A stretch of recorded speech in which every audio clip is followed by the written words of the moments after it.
시청자 여러분 안녕하십니까, 방무역TV입니다. 오늘은 이 오토바이 덤핑에 대해서 한번 이야기해보는 시간을 가져보도록 하겠습니다. 이거를 할까 말까 하다가 괜한 것을 건드려가지고 여러 사람한테 미움받을 수 있는 거 그냥 하지 말까를 생각했는데 아니야. 그것까지 내가 생각을 하고 배려를 해주면서 할 필요성을 전혀 못 느끼겠습니다. 내한테 뭐 그 사람들이 적이 된다고 해가지고 도움이 되는 것도 아니고, 그리고 앞으로도 나랑 이러한 사람들하고는 영원히 같이 갈 수 없구나를 최근 3, 4년 동안 이미 겪어왔기 때문에 아하, 이거에 대해서는 이제 명확하게 말을 할 때가 왔구나 하고 있는 찰나에 좋은 시범 케이스가 있어가지고 한번 말씀을 드려보려고 합니다. 이거는 뭐 무역이 개인뿐만이 아니라 불특정 다수의 소비자한테도 반드시 도움이 되고 하는 영상이기 때문에 오늘 영상 꼭 끝까지 시청해 주시길 바라겠습니다. 그럼 지금부터 시작해 보도록 하겠습니다. 구독과 좋아요 부탁드리도록 하겠습니다. 덤핑 뭐 많이 보셨을 겁니다. 뭐 오토바이 판뿐만 아니라 자동차 판, 뭐 핸드폰 판에서 이 덤핑을 치는 사람들이 존재를 하죠. 분명히 정가의 물건이 있는데 그것보다 조금 더 낮게 또는 말도 안 되는 가격에 판매를 하는 것들이 나오고, 그러한 물건들을 찾아다니는 소비자들도 존재를 합니다. 또는 이제 일일이 전화를 해가지고 물어보죠. 전화 그 몇 통이면 다 되잖아요. 어차피 전화번호 다 나왔으니까 현금 할 건데 얼마 해줄래? 또는 너는 이거 얼마까지 빼줄 수 있냐? 이거 전화 한번 탁 돌려보면은 뭐 걸립니다. 요거는 있지 않습니까? 소비자가 시장에 나와 있는 가격, 권장 소비자 가격이잖아요, 권장. 그래서 뭐 어느 정도 본인들이 마진을 포기하고 해줄 수 있는 뭐 서비스 최대 받아 챙기는 거, 이거 소비자로서 얼마든지 할 수가 있는 겁니다. 그런데 중요한 것은 진짜 이거에 대한 명확한 경계를 명확히 해서 정상적인 것들의 덤핑은 상관이 없습니다. 근데 그거는 덤핑이라고 표현 안 하죠. 뭐라고 표현합니까? 프로모션이라고 표현을 합니다. 프로모션이 아닌 것들이 이제 편법을 갖다가 찾아 나서는 사람들, 뭐 그것 또한 시장의 일부분이기 때문에 뭐 자유로운 부분이지 않습니까? 개인이 그런 거 찾는다고 해가지고 그 뭐 불법적인 것도 아니고 하지 않습니까? 하지만 그러한 것들이 만연해지게 되면은 어떤 결과를 초래를 하는지를 제가 그동안 봐왔기 때문에 그러한 것들 종합해가지고 제가 그 경험담 정도로, 아니지 경험담이 아니라 반드시 그러한 것들을 제가 봐왔다고 제 경험 썰을 갖다가 말씀드릴 수 있을 것 같습니다. 분명히 수입 물건이 됐든 뭐가 됐든 특히나 오토바이는 가격을 낮춰서 판매를 해야 하는 순간들이 있습니다. 근데 요거는 이제 프로모션이라고 부른다고 했잖아요. 덤핑과 프로모션은 정말 애매한 그 경계선상에 위치했습니다. 당연히 오토바이 많이도 보셨을 겁니다. 뭐 시즌 이제 말쯤 되면 겨울 되거나 추워지고 하면은 재고 정리를 하든가 또는 이제 시즌 종료를 하든가 모델 체인지를 하든가, 요거는 뭐 말은 이제 정상적인 덤핑이나 할게요. 근데 그렇게 하지 않으면은 안 되는 이 수입 물류라는 게 꼭 그렇습니다. 그렇기 때문에 재고 할인하는 순간까지 기다려 가지고 이렇게 구매를 하는 거, 요거는 괜찮아. 왜냐? 수입사가 그거를 책임을 지고, 그 또한 그 동시다발적인 프로모션 할인으로 인해 가지고 시장이 붕괴가 되질 않는다는 겁니다. 덤핑은 시장을 붕괴시키는 시장 질서 문란 행위라고 볼 수가 있습니다. 물론 본사가 직접 나서가지고 덤핑을 하는 경우도 있습니다. 그건 이제 가격으로 함 주고봐라 하면서 전략적으로 뭐 경쟁사 죽이기 하면서 이제 가격 후려치기 도 있고, 이제 시장 점유율 가격을 마진을 좀 덜 보더라도 이 물건을 통해 가지고 좀 많은 사람들이 봤으면 좋겠다, 이 타봤으면 좋겠다 하는 마음으로 진짜 마진을 최대한으로 줄여 가지고 그냥 시장에 한번 딱 던져 보는 거, 또는 진짜 이제 돈이 좀 모자라 가지고 야 이거 안 되겠다, 이거 재고를 너무 많이 깔아놨어, 좀 이 재고 회수를 좀 하면서 할인을 갖다가 좀 빨리 해서 현금 유동성을 확보를 해야겠다 하는 이제 본사 차원에서도 이게 가능합니다. 이유는 말씀드렸잖아요. 프로모션을 하게 되면은 그만큼 이제 수입사가 책임을 집니다. 이 책임 소재, 덤핑과 프로모션의 그 차이는 이 책임에 있습니다. 책임. 덤핑을 하면서도 책임을 지으면 되는 거 아닌가 할 수 있는데, 그게 현실적으로 불가능한 거를 이따가 말씀을 드릴게요. 자, 덤핑은 그럼 진짜 무엇인가? 덤핑은 이 본사하고의 계약 관계가 있든 없든을 떠나가지고 그 물건 받았는데 그 물건을 가격을 흐려가지고 판매를 하는 거, 다른 데는 다 정상적인 가격으로 판매를 하고 있습니다. 근데 본인들이 뭐 무슨 사유가 있겠죠. 사유가 뭐 돈이 뭐 필요할 수도 있고, 또는 이제 계약이 종료가 됐을 수도 있고, 여러 가지 사유가 있는데 이제 본인 살자고 저걸 갖다가 덤핑을 해버리면은 많은 사람들이 불편해집니다. 정상적인 가격으로 판매를 하고 있던 사람들도 피해를 입고요. 특히나 소비자도 불편해집니다. 저 분명히 말씀드릴게요. 저 분명 물건 저거 싼 거를 가져와 가지고 사가지고 타고 다닌다고 칩시다. 근데 중요한 거는 샀다고 그거 싸게 주고 샀다고 해가지고 그게 과연 진짜 이득일까? 우리나라는 좀 그런 게 있습니다. 해외는 이 물건 얼마 주고 샀게 해가지고 비싸게 산 거를 좀 자랑하면서 이렇게 플렉스 했다 하는 이게 있는데, 우리나라 사람들은 이 얼마에 샀게 딱 100만원짜리 보여주면서 100만원 아이가 하면은 그때 피식 웃으면서 50만원 반값 셀딱 할 때 내가 그걸 딱 알아가지고 내 엄청난 정보력을 딱 구했다 아이가 하면서 뭐 자랑하는 그런 게 또 있습니다. 그런 사람들이 많다 보니까 이 물건 싸게 잘 샀다고 생각을 하는데, 오토바이 파는 그게 절대 아닙니다. 자동차하고 다른 오토바이 시장의 특수성, 사실 자동차 딜러들도 각계 할인 경쟁하는 거 보고 있자면은 저게 뭐하는 짓인고 싶을 때도 있어요. 근데 자동차 파는 그러거나 말거나 상관이 없습니다. 왜냐? 서비스가 완벽하게 이루어지기 때문에. 오토바이 시장의 특수성 볼까요? 각계 대리점 딜러 사장님들이 그냥 각계 대리점이 독립적인 딜러입니다. 독립적인 사업체를 운영을 하고 있고요.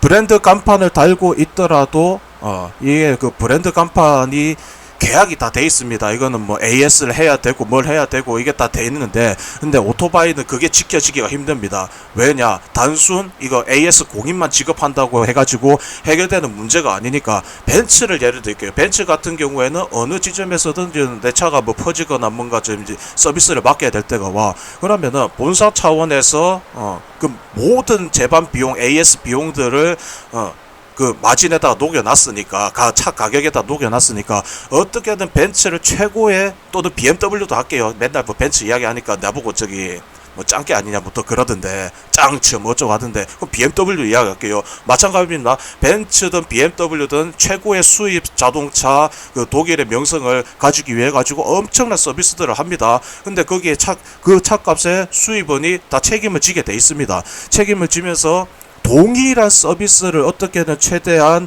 구축하고자 뭐 내 차 서비스 할 때가 됐어? 그럼 기사 보내가지고 탁송 보내가지고 여기서 서비스 해가지고 또 보내고 합니다. 뭐 고장이 일어났다, 바로 출동 나왔어요. 출동 내보내가지고 픽업해가지고 그동안에 차 렌탈 하십시오 하면서 벤츠 서비스 센터에 있는 또 BMW 서비스 센터에 있는 대차 차량까지 드리고, 대차 차량 잘 타고 다니고 있으면은 또 이제 그 서비스 끝난 차 이러한 문제가 있어가지고 고장 배제를 이렇게 했습니다. 당연히 AS는 무상으로 처리해 드고요. 저희가 덱 앞에까지 차량을 보내겠습니다 해서 대차 한 차는 또 이제 회수해가고, 그러한 것들이 본사 차원에서 다 이루어지기 때문에 됩니다. 그런데 우리나라에서 오토바이 브랜드에서 그거 하고 있는 게 봤습니까? 본사 차원에서 이러한 서비스들을 뭐 준다, 또는 본사가 아니더라도 총판이지 않습니까? 총판이 돌아다니면서 그러한 그 업무들을 딱 수행을 하면서 그 지역만큼은 모두 동일한 서비스를 이렇게 뭐 한다 하면은 그래도 근데 오토바이 파는 저기 시장 질서는 좀 유지가 돼야 됩니다. 워낙 각 대리점들의 개성이 강하고 독립적인 딜러의 역할을 수행하고 있기 때문에, 자 봐요, 판매도 하고 서비스도 하고, 이게 가장 중요해. 오토바이는 판매 따로 서비스 따로가 아니라 판매와 동시에 책임이란 게 부여가 되기 때문에 그 책임에 뭐 가장 중요한 게 AS란 말입니다. 제가 제일로 싫어하는 거, 오늘 영상을 통해 가지고 반드시 이야기를 하고 싶은 게 바로 이 시장 파괴형 덤핑이 가져오는 결과, 결국 뭐다? 책임 안 진다고. 이 덤핑 치는 물건들 보면은 그냥 공통적으로 거기에 책임이라는 게 빠져 있습니다. 이 책임이라는 게 빠져 있는 물건에다가 여기 개성 강한 각각의 독립적인 딜러 사장님들 또는 이제 거기에 속해 있는 직원들하고 만나면은 어떻게 돼버리느냐? 저렇게 덤핑 쳐가지고 사온 물건 우리는 이거 서비스를 받을 수가 없다, 이래버립니다. 저의 정신 이 모토, 이거는 처음부터 끝까지 그 파반장이라는 저 센터를 갖다가 열어서, 또 휴게소를 열어서 지금까지 오토바이를 판매하면서 저는 내가 판 물건은 무조건 책임을 진다, 이 모토로 살아왔고, 덤핑은 죽어도 안 해. 덤핑만큼은 그 전화로 솔직히 유혹도 많지요. 자, 덤핑을 하는 이유가 뭡니까? 남보다 더 나은 가격에 그냥 팔면은 다다 익선 아니겠습니까? 그럼 많이 팔면 많이 팔수록 결국은 좋은 거야. 그 고객이 내 고객이 되고도 할 수 있으니까. 그리고 중요한 게 뭐냐면은 제가 그 덤핑 할 줄 모르는 게 아닙니다. 제가 일을 배운 것이 한필이면은 인천 바닥이기 때문에 인천에서 덤핑 치는 방법을 아주 잘 알고 있고 그 심리를 잘 알고 있고 소비자들한테 덤핑 친다 하면은 얼마든지 할 수가 있습니다. 근데 덤핑을 치게 되면은 어떠한 결과가 나오는지 나 봐버렸기 때문에 덤핑에 이 책임이 빠진다고 하잖아요. 내 그 심리를 지금부터 확실하게 알려드릴게요. 자, 덤핑을 치게 되면은 예를 들어서 자 100만원의 마진이 남는 물건에 질게요. 100만원의 마진이 남는 물건인데 뭐 어떤 뭐 모종의 사유로 인해 가지고 또는 이제 본인 개인 욕심 때문에 이리 할인해주고 저리 할인해주고 이거 붙여주고 저거 붙여주고 이거 달아드릴게요. 뭐 옵션은 뭐 요거 붙여드릴게요 해가지고 한 70만원어치 아니 80만원어치 옵션을 달아줘가지고 20만원만 남았다 칠게요. 이 마진 20만원. 이 사람이라는 게 있지 않습니까? 참 간사한 생물이라 가지고 분명히 판매할 때는 이 화장실 들어갈 때 마음이야. 들어갈 때 마음은 아유 이게 진짜 간이고 쓸개고 다 빼줄 것처럼 해가지고 예, 판매를 합니다. 하지만 나중에 일이나 문제가 생기면 어떤 일이 발생하느냐.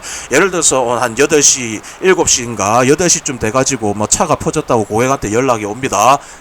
또 멀리 있어요. 좀 지역이 좀 멀리 있습니다. 그러면 대부분 뭐라고 하는지 압니까?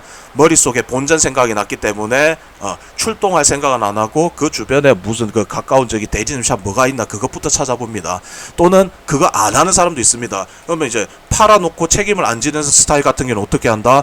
그거요 그 뭐 브랜드 근처에 주변에 뭐 센터 있으면 그거 찾아보세요. 그리고 우리 영업시간 끝났습니까? 빠이빠이 하고 끊습니다. 지가 팔아놓고 그런 거를 너무 많이 봐버렸습니다. 보통 저는 책임을 진다면은 그런 전화를 받았잖아요. 그럼 지금 당장은 저기 출동할 수가 없으니까 하루만 그 놔두시면은 저희가 무슨 날 어느 때 가가지고 수거해가지고 준비 다 되면은 갖다 드릴게요. 저 이때까지 다 그렇게 해왔습니다. 지역이 어디건 상관없습니다. 뭐 서울이 됐든 부산이 됐든 대구가 됐든 충청도가 됐든 대전 대구 부산 다 찍었어요. 서울 대전 대구 부산을 그렇게 하면서 제 고객 그러니까 뭐 대구에도 뭐 서비스 센터가 그 당시에 없었을 때야. 근데 오토바이는 사고 싶잖아. 근데 박무혁이가 지갑한 건 책임을 진대. 근데 의아하지. 과연 저 새끼가 대구까지 올까? 거리가 한두 시간이 아닌데. 근데 저는 진짜 간다니까요. 지금이야 이제 거기에 서비스 센터들이 많이 확장되고 하면은 거기서 이제 뭐 보증 끝나자 하는데 거기서 봐주고 하니까 그래 왔던 건데 일단 저는 저한테 나간 물건이 문제가 생기면 무조건 책임을 져야 된다고 그렇게 생각하고 있는데 여기서 중요한 게 저는 덤핑을 안 친다고 했지 않습니까? 진짜 힘들어 죽겠는 요즘 같은 시대에 저한테 뭐 80만원, 100만원 되는 이 거금의 마진을 갖다 안겨주면서 이렇게 박무혁이 얼굴 하나 믿고 저렇게 이제 오토바이 좋은 것들을 구매해줬는데 어떤 뭐 오토바이는 뭐 200만원이 될 수도 있고 300만원이 될 수도 있고 그렇지 않습니까? 근데 그 무혁이 니 잘 먹고 잘 살아야 된다 하면서 거금을 갖다 그렇게 개척하면서 할인은 됐고 나중에 뭐 서비스나 똑띠 해주세요. 이러한 분들한테는 당연히 그에 상응하는 만큼의 대가를 치러야죠. 이것 또한 시장 원리입니다. 저는 시장 원리에 입각해가지고 확실하게 말씀드린 거예요. 그렇게 다 퍼주고 서비스까지 해야 된다 하는 상황에 놓였을 때 과연 그 20만원 남은 사람들이 무역이만큼 적극적으로 움직일까? 저는 그거를 못 봤습니다. 저도 덤핑을 칠 수 있는 기회는 무궁무진하게 많았다고 분명히 말씀을 드렸어요. 그럼에도 불구하고 본사에서 뭐 이렇게 뭔가를 하지 않거나 또는 이제 그냥 이미 그냥 시장이 개판난 게 눈에 보여. 그러면은 내가 못할 이유가 뭐 있는데 하는 경우도 있긴 있지만 근데 그럼에도 불구하고 할까 말까 하다가 거의 대부분을 안 했습니다. 내가 그러한 사람들을 봐왔는데 내가 덤핑을 치는 순간 그 소비자한테 어떤 마음이 생겨날지 저도 결국은 사람이거든요. 제 아무리 뭐 책임 어쩌고 이야기하는데 거기에 대해서 사람의 이 간사한 마음 그 돈 20만원 때문에 사람이 더럽고 치사해지고 회피하려고 하는 거 그런 것들 너무 많이 봐왔기 때문에 내는 적어도 앞으로 내가 미래를 갖다가 여기 오토바이 어깨에다가 대가리 받고 쳐 죽을 생각을 했으면은 저거는 절대 따라하면 안 된다 해서 안 하고 있습니다. 뭐 물론 뭐 좋은 마음으로 뭐 하나 옵션 더 붙여가지고 판매를 할 수는 있는 건데 근데 그 도를 넘어가지고 막 한 대라도 더 팔아보려고 진짜 내 마진 다 포기하고 그 20만 남겨먹고 판매를 하려고 그렇게 하는 것들 그 결과들은 결국 좋았냐 안 좋았냐? 안 좋았다. 근데 또 이렇게 생각할 수 있습니다. 어차피 보증기간 내기 때문에 이 브랜드가 보증하는데 어느 곳에 가가지고 수리돼야 되는 거 아니냐? 그래야 이 브랜드 믿고 가는 거 아니냐? 하죠. 아니요. 그건 절대 아닙니다. 예시를 들게요. 그게 뭐 가능한 지점도 있고 불가능한 지점도 있습니다. 불가능한 지점은 뭐 저 같은 경우 피치 못할 사정은 당연히 들어드립니다. 그런데 누가 봐도 저거는 덤핑 친 곳에서 가져온 물건이다 하면은 내가 서비스 해주기 싫거든. 그럴 때 진짜 안 합니다. 어디라고 하기는 참 거시기한데 뭐 구독하는 물건이 질게요. 내가 참 여러 번 겪었는데, 아니 내랑 일면식도 없는 곳이 뭐 저 파마장 가서 서비스 받으면 돼요, 뭐 그랬다는 거예요. 영업사원이. 와, 겁나게 괘씸한 겁니다. 우리 뭐 사정이 어떻게 될 줄 알고, 이제 뭐 무슨 일이 어떻게 돌아가는지 어떻게 알고. 그리고 중요한 거는 내랑 뭐 저 담배는 끊었지만요, 뭐 담배를 같이 뭐 한 대 태워 본다거나 소주를 한 잔 했다거나 전화를 한 통을 했다거나 그것도 없이 일명식도 없는 업체에서 그게 날라 들어온다. 저는 보통 렉이 아닌 새끼 거 여러분들 잘 아시지 않습니까? AS 거부한다고 소문 나든 안 나든 저는 상관없습니다. 나 그런 차 안 받는다고 나 이야기하고 다닙니다. 당연히 뭐 친분이 있는 데는 제가 예를 들어서 대구 말씀, 또 대구 이야기네. 대구에 이제 뭐 제가 고객이 한 명이 문의를 하는데 저 물어봅니다. 저 사장님이 어떻게 판매를 하시려고 하면은 대구 사장님들이 뭐라고 하시냐면은 예. 어차피 박무혁씨 당신 보고 구매하는 사람들은 당신 서비스 보고 당신 영상이 좋아가지고 구매하시는 거니까, 만약에 뭐 AS 발생하더라도 우리가 잘 봐줄 테니까 그냥 뭐 우리 동네에 물건 많이 풀어줘라 하시는 분들 그 허락을 받고 그렇게 내보내는 경우도 있습니다. 근데 그때는 그게 필요할 때라 가지고 그렇게 했는데, 지금은 그게 필요 없을 때라 가지고 저는 이제 저희 권역 쪽 서울 경기 요쪽만 이제 좀 하고 있거든요. 그런데 봐봐요. 아예 뭐 무역이네 권역도 아닌 저런 데서 이제 덤핑 쳐가지고 이제 물건이 날아든다. 내가 그걸 갖다 AS를 해줘야 되는가? 여기서 소비자는 이야기를 할 수가 있습니다. 브랜드 믿고 샀는데 브랜드는 뭐 개판이네 어쩌네 하잖아요. 근데 분명 그거를 알고 있습니다. 개인이 그 덤핑 치는 물건을 가져와 가지고 그냥 뭐 하다가 좀 뭐 AS를 거부할 수 있는 그 내용이 뭐냐면, 대부분의 그 대리점하고 총판 또는 그리고 이제 수입원하고 계약서에 뭐라고 명시가 돼 있냐면은 그 지역권 보장이라고 있어요. 그래서 다른 지역에서 날라오는 거 뭐 본사가 됐든 총판이 됐든 뭐 물어볼 수 있지 않습니까? 여기 좀 거시기한 게 있어서 그런데 AS 비용은 많이 지불할 테니까 한 대 정도 뭐 해줄 수 있나? 그런 거 뭐 오케이 할 수는 있는데, 근데 덤핑 쳐서 날라오고 뭐 자시고 하는 거 있지 않습니까? 그런 것들은 거부를 합니다. 왜냐? 일단 처음부터 지역권 보장이 안 돼 있는 물건이기 때문에 그거는 계약 위반 사항입니다. 그럼 무효가 니도 다른 지역에 판매를 할 때 그 계약 위반 사항 아니까. 그렇기 때문에 무상 AS 건이 걸릴 경우에는 내가 그 대한민국 어디가 됐든 날라간다고 했습니다. 그게 최소한의 책임을 지는 행동이니까. 그리고 대부분 요러한 의심 정도를 할 수가 있지요. 저 분명히 싼 거를 먹으면은 탈이 난다고 하는데 분명 저 뭐 이유가 있을 것이다. 잘 알아요. 저기 총판 대리점 계약 해지된 걸로 알고 있는데 싸다고 해가지고 무턱대고 사도 괜찮을까요? 이러한 의심 나오지 않습니까? 거기서 명확하게 말씀드리잖아요. 어떤 일들이 벌어질까? 그러한 상황들이 벌어집니다. 근데 여기서 진짜 1, 20만 하더라도 진짜 뭐 무역이 같이 무역이보다 훨씬 더 인성과 인품이 뛰어난 사람이라 가지고 내 1, 20만 원 굳이 남았지만 어쨌든 내한테서 오토바이 사간 사람이니까 내가 끝까지 책임져 주겠어. 내가 손해를 하더라도 저기 뭐 파주에서 나는 부산까지 내려갈 준비가 돼 있다 하는 사람 거는 얼마든지 살 수 있습니다. 가가지고 내가 직접 출동 나가가지고 직접 시운전 하면서 새벽에 됐든 뭐 밤이 됐든 낮이 됐든 해가지고 얼마든지 출동 나가가지고 내가 이거 봐줄 수가 있어. 한다면 그거는 해도 됩니다. 근데 중요한 거는요, 제가 그거를 업계에서 한 번도 보지가 않았다라는 게 사실입니다. 만약에 보신 분들 있으면은 그 사장님 저 추천 좀 해주십시오. 저도 그 기술 좀 전수받게요. 나는 제발 좀 뭐 렌탈이 됐든 뭐 구독이 됐든 뭐 덤핑이 됐든 정상적으로 판매를 하는 게 됐든 제발 좀 시장 질서 좀 유지해 줬으면 좋겠습니다. 그 가격에 그 가격이 정해져 있는 이유가 결국은 그거예요. 그 사람의 머릿속에 본전 생각이 난다니까. 아, 내 저거 팔아가지고 한 1, 20만 원밖에 안 남았던 물건이네 하면은 사람이 안 움직인다니까. 엉덩이가 무거워져요. 근데 저기도 나갔던 저 고객님이 내 오토바이 막 두 번, 세 번도 사주고 한다 할 때마다 뭐 다음에 AS나 잘해줘. 뭐 할인 내가 해줄까라고 해도 아유, 뭐 박 사장이 잘 돼야 이 서비스 잘해줄 거 아니여 하시는 분들 있습니다. 이러한 분들한테는 내 궁둥짝이 가벼워져도 무슨 에어플레인 뭐 제트백 단 것처럼 막 두둥실 해가지고 됐어 내 용달 보낼 테니까 박사장 오지 마시오 하더라도 나는 그냥 달려가고 있어. 사장님 이미 출발했습니다. 용달 부르지 마세요. 가고 있다니까. 물론 뭐 센터를 운영을 하다 보면은 뭐 일 막 밀려들고 막 치이고 해가지고 뭐 좀 딜레이 되는 순간에는 좀 이제 뭐 이런 식으로 지원이 못 나갈 경우도 있고 하고 용답이 제가 좀 요즘 힘들어서 그런데 용답이 반반으로 해가지고 한번 올려주시면 안 될까 하는 경우 그 이제 협의를 통해 가지고 이렇게 올리는 경우도 있는데 팔아놓고 뭐 차 퍼지면은 매우 당연한 듯이 용달 떠서 보내세요. 그게 뭐 당연한 거 아닙니까? 삼성 서비스 센터 갈 때도 뭐 핸드폰 고치러 갈 때 누가 택시비 지어줍니까?